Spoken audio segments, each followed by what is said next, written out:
You're listening to the Casting for Fun podcast, the show that talks about entertainment, sports, music, and inspirational stories for all to enjoy. We're glad you could join us today. Sit back, relax, and enjoy the show. Now, here is your host, Albert Pineda. Welcome, everybody, to the Casting for Fun podcast. I am your host, Albert Pineda. And for this week's episode, I'm going to be having a conversation with my buddy, Joe Nabrotzky. I'm very excited to get to chat with Joe.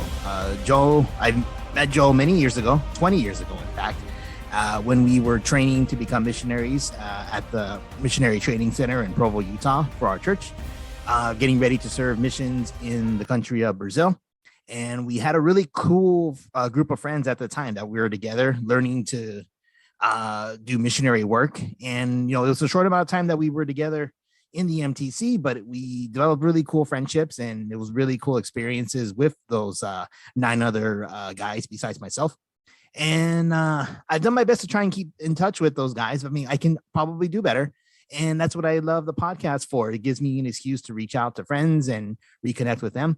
So Joe and I have a great conversation about missionary life, our time in the MTC, what he's been doing post-mission life with his family and meeting his wife. And Joe was a busy guy, unfortunately, so we didn't get as much time as I would have liked to sit down and talk. So we'll definitely sit down in the future to do another episode talking about his career, particularly global leader group, and all the busy work he's doing, helping to mold and find great leaders for companies. It sounds like really fascinating, really great stuff. So I'm definitely looking forward to getting to chat with Joe about that. But in the meantime, we do have, again, a great conversation with just reminiscing about our time together at the MTC and what he's been up to since then. Okay, so here is the first part of my conversation with Joe Nabrotzky.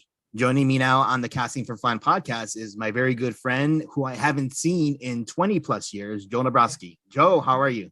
Oh, so good. It's been too long. I know we always say that, but if you can get into the double decades, we probably should have connected sooner. So this is timely. It is. Yeah. I'm so grateful for modern technology that allows us to do this because, again, everyone's busy post-mission life. It's tough. It's really tough.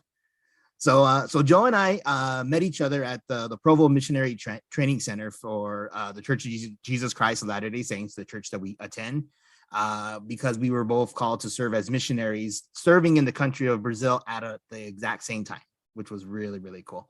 But how it worked was that they put us in a group of 10. And again, just for me explaining for the listeners who may not understand, but they put us in a group of 10. Half of us were assigned to serve in Sao Paulo, Interlagos, which is where I went.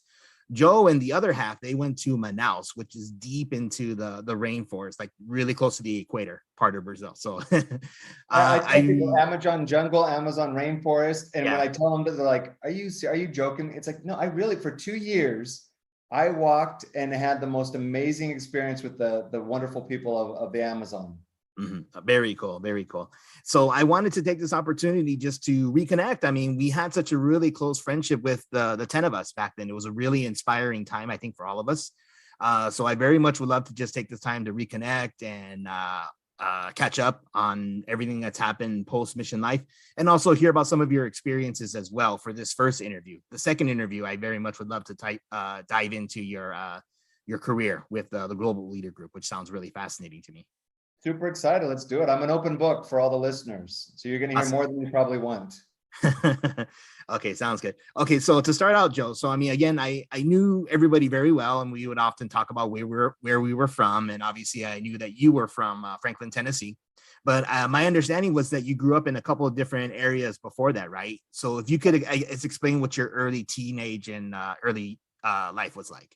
You bet. I'm kind of like a nomad. So when I tell people I'm from Tennessee, I feel like all the Tennesseans would be like, you can't claim us. You don't have our awesome accent. And that's true. And the reason why I grew up in California, I was born there in the Orange County, right by Disneyland. In fact, my mom worked at Disneyland. And then when I was 12, my dad took another job. Now they had the same job. He had the same job and company for like 20 plus years. But then when I was 12, every year or two for the next several years, we would move. And so I moved to Arizona and then to Colorado, and then ended up my sophomore year in Franklin, Tennessee, and absolutely fell in love with Tennessee to the point where after I graduated from college, my wife and I actually moved back to Tennessee to start a small company. Awesome. Very good. Very good. So lead me into your experience at the MTC. And I guess before that, when you actually received your call from the church that you would actually be serving in Brazil, what was that like, that experience for you? Yeah, so it first came, if you think of some of my childhood. So as a teenager, I was one of the only members of my faith at my high school. There's a handful of us. And so I was pretty used to kind of hearing what other people would say about what we believe. And so at an early age, I really started studying, saying, is this really what I believe for myself? You know, is this something that I can stand behind it? And I was different. I had different values. I had different things that I would do. I remember even just some of the small things of like, I'd be hanging out with my friends and they would have an R-rated movie on and I would come in and they would say, oh, everyone, Joe's here. We got to turn it off, put it on to PG, like little stuff like that. But they embraced it. And here they are, not in my faith, but they were so awesome at supporting me. So from an early age, I really grew tight to the gospel and the fundamentals of what I believe. And then I went to a camp called Especially for Youth. And this was the first time where I was surrounded by hundreds, if not thousands of other people that believe similarly. And it was the most incredible week of my life because it was so fun to be around people that had similar beliefs. And so that's when I decided I wanted to actually be a counselor there and do that. So I was a counselor for a few years. And then that's when I decided this message is too good not to share. And so it was a scary decision, but I decided, I want to spend 2 years. I took off after a year of school and said, I want to go and learn more about what I believe and try to help some other different people. And so when I put in my papers to say I want to go serve a mission, I was excited. It was a thrilling time because I had seen it change the life of not only myself, but because of that AFY counselor, every week I would have 10 to 20 lives changed. And it was an incredible time to be able to see that. And then when I saw Manaus, I had no idea where it was. And when you hear Amazon jungle, I'm thinking, you know what? A bunch of Aborigines. Are they going to be like hunting me with arrows? Luckily, it wasn't like that. They're actually completely normal people. Of course, you do have in the jungle a few more. It was a very different lifestyle from, having carpet to where for 2 years, I didn't come across carpet. I didn't come across a hot shower. So you learn a lot of different things from those people. Oh yeah, absolutely. Absolutely. Yeah. Going back to our time together in the MTC. So the 10 of us are assigned to be in what's called a district. So, and you were actually called to be our district leader, which was, I think, very fitting for our group. I mean, Joe, you would probably just like deny it, not even really talk about it, but you were really like our de facto leader. In fact, I think a lot of us really looked up to you for leadership and guidance, and almost like you were like an older brother to us, which was really wow. Well, that means a lot, Albert. I appreciate that. But yeah, so we definitely had some growing times together, some fun times, some kind of maybe wacky, kind of crazy times. Like I don't know if you remember the time when some other missionaries that pulled a little prank on us and put signs on the door saying that the mattresses needed to be washed. Yeah. And then we didn't know it was a prank. So we obviously the mattresses are kind of older and have like some urine stains on them. But we had a little bit of a Royal Rumble on them, not knowing that it was a prank and they weren't actually going to wash our mattresses.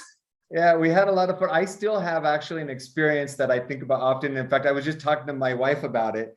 Can I share another one real quick? Oh, absolutely. Yeah, of course. So in the Missionary Training Center, letters are amazing because you're kind of in this bubble. And so to be able to receive a letter from family or friends, it's a huge opportunity. So every single day for the first maybe 2 or 3 weeks, we would go to the mailbox and, what letters are coming? Who are we going to hear from? And I hadn't really received many letters at this time for whatever reason. They came later. And especially I hadn't received any letters from kind of friends and especially girls.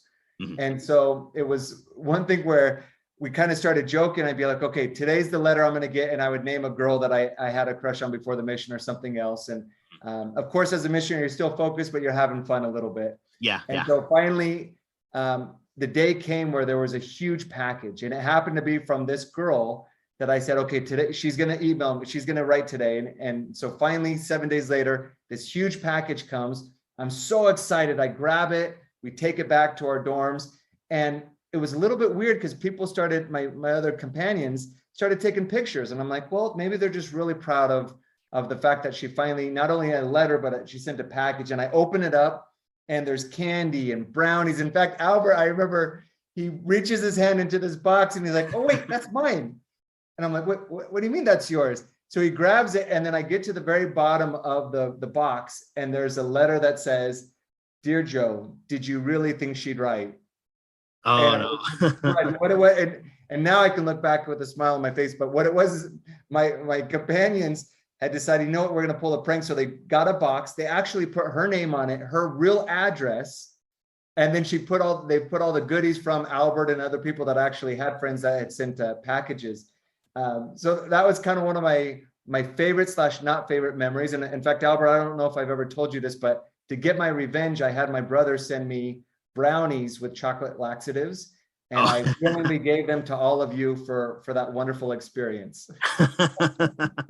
That does sound familiar. I think I remember hearing about that after the fact. Yeah. Well, and just kind of a part 2 of that story. So then I, come back on my mission. I marry my wife. We're out on our honeymoon in Florida, and we're getting ready to board a cruise. And as we walk onto the ship, guess who we see? None other than that girl. Really? It was kind of funny that, and my wife had known the story too. So she was like, interesting. Okay. This is going to be a fun honeymoon. So just all circle. Oh yeah, awesome. That's really cool. Really cool. And also just to clarify for the listeners, I mean, Joel and I have been talking about like the fun and games that were going on in the MTC, and there were plenty of them for sure. But there is one kind of a spiritual, really cool story that I wanted to share. It was just the 10 of us. Our teacher wasn't there. And I don't know if you remember this, Joe. I can't remember if it was your idea or maybe it was Jeremy's, but we just sat together, all 10 of us, and we all took turns telling each missionary there what we liked about them, respected about them, just almost kind of like uplifting, inspiring, encouraging things. And it was a really tremendous for me to have that experience happen. All of us, had our own problems that we had to deal with. Matt, I didn't want to share this about his approval, but I mean, there's a really inspiring story with Matt, a very special story with him when he was some of the things he was going through. For me personally, being from Southern California, I couldn't stand the snow. I mean, the snow was scary for me. So everyone had their, as a missionary, like, I guess, moments where it was just really difficult and hard. And to have that moment when 9 of my good friends were just showering me with praise, giving me the emotional and support to help me continue on as a missionary, was really inspiring and great for me. I remember that to this day. In fact, I've done that similar activity several times since then because it had such a profound effect on me. Because when you hear other people, and here's the deal, we were all 19, 20-year-old boys that are away from family and kind of going through this huge transition. And so to have other people that are getting down to the level of sharing what they really value about you, what they appreciated, some of your strengths, it was so touching. It was really one of the highlights of, honestly, my mission, because it was so impactful to see that and to feel it and to feel that love and brotherhood after just a matter of a month or two. Oh, absolutely. Yeah. Were there any other experiences that you wanted to share about Manaus or the MTC? Sure. I'll share one more about the MTC. I think one of my favorite experiences where we would open up the Book of Mormon, which we believe is additional scripture, and we would just go around reading it. And I think that was one of the first times in my life where it was so powerful. Like it was as if you could feel in the room a tangible spirit of feeling of this stuff is true. And it was the most enlightening, wonderful feeling. And so repeatedly, I remember those times where we would just open up and read as being some of the best experiences that I had as far as feeling what the spirit felt like and feeling what it feels like to have truth kind of confirmed to my soul. So those are our precious memories. Oh, absolutely. Yeah, very much so. Very much so. So with the conclusion of missionary service, we all return home to our respective homes. And I'm curious to hear the story of how you met and married your wife, Brittany.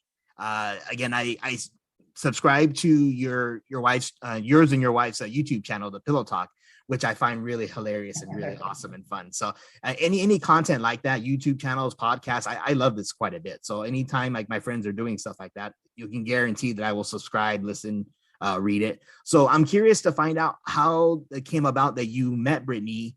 Did you know her before? And what's your story, basically? Yeah, you bet. And by the way, on that YouTube channel, we had tens and tens of followers, so it got really big. No. So how I met Brittany. So we were both at school at the university, and the very first time that I met her, I heard some commotion. So I was in the hallway, and in the gym, I heard something happening. And I thought, well, what is going on in there? So I walk in there, and what it was is the cheerleaders were kind of doing their thing and practicing. And I remember seeing, and I didn't know her name, I didn't know her at the time, but I remember seeing her and just being blown away.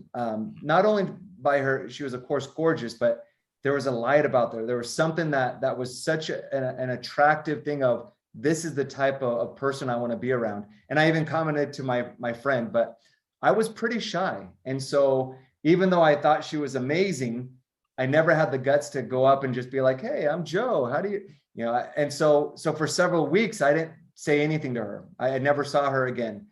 Well, time passed, and I had one of my buddies that came up to him and he said, hey, Joe, there's a girl, she's one of the cheerleaders, and she really would be okay if you asked her out. And for me, I was never afraid of somebody turning me down. I'm completely fine if they say, hey, no, thanks, I'm not interested. What I didn't want to have is them to say yes and then go back to their friends and be like, oh, I have to go out with Joe tonight. Or so I once I got the green light, it was like, okay, I'm all in, let's do this. And he gave me her name. And so for the next several days, I was on a quest to find out. I didn't know Brittany at the time, that's my wife's name. I didn't know who she was or anything like that. I just had seen her that very first time. And so I'm going around the school trying to find this cheerleader. And several days later, I still couldn't find her. Well, turns out he had the wrong name. And so finally I was in the hallway, and now this is a huge school. This is 30,000 students. I'm in the hallway and I see this friend walk up to me, and I say, hey, Jared, can you gave me the name of that cheerleader that I can ask out, but I can't find her. Can you just give me her number or another way to contact her? So he gets on the phone. Now, Jared's the type of guy, and if he's listening, great guy, but he's the type of guy that I thought could potentially try to embarrass me. And so I was afraid he'd get on the phone and then hand it over to me. And I wasn't quite ready to talk yet. I just wanted her number to prepare for that conversation. So I kind of went behind a glass wall so that he couldn't pass the phone to me. So he's on the phone, and all of a sudden he just starts laughing hysterically. And I'm behind this glass wall, and I'm looking at him like, what's going on? All of a sudden, I kid you not, in walks down Brittany. So they were 30,000 students. She could have been anywhere. She happened to be in that same exact hallway walking down while he was calling her. So she laughs.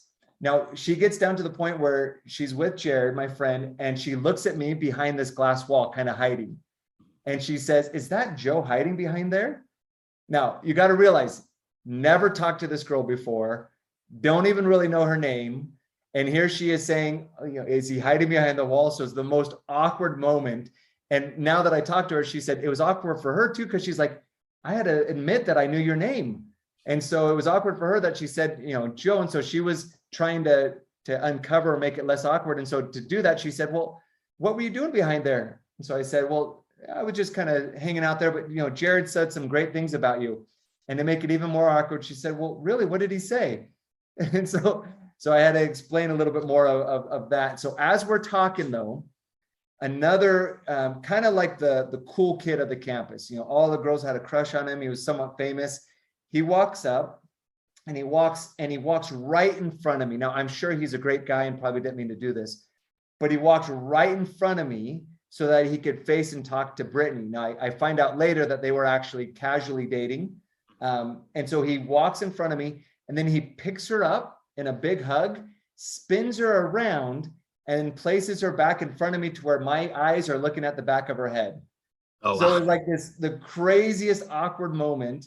And so I sat there for a few seconds, and then finally I was like, well, I guess I'm done. So I just turned away and walked. And as I was walking away, her friend came up and said, Joe, I know that looks really bad and awkward. I promise you she wants to go out with you. Please call her. So I ended up getting her number. I called her that night and I said, hey, this is Joe from that awkward moment in the hall. And we ended up going and having the most incredible date. And then from that time forward, we pretty much went out every single night. And soon after we were married. It was a wonderful time. Oh, that's an awesome, amazing story. It's kind of interesting and funny. So we spend our time as missionaries for the church, where we have to leave our comfort zone and talk to total strangers about the gospel and about our church and about Jesus Christ. And for those who serve foreign, you have to learn a completely different language. We obviously struggled with Portuguese, but we got it. And I guess it almost, in a way, as you become so accustomed to it, it's like second nature. Like it's just like it's almost as easy as breathing, talking to a random stranger. But yet when we come home from our missions, we have like the hardest time like asking out a girl, something so simple like that. Yeah, well, this is what's interesting too, because as a missionary, although I had a burning desire to share our message, I'm still a very strong preference towards introversion.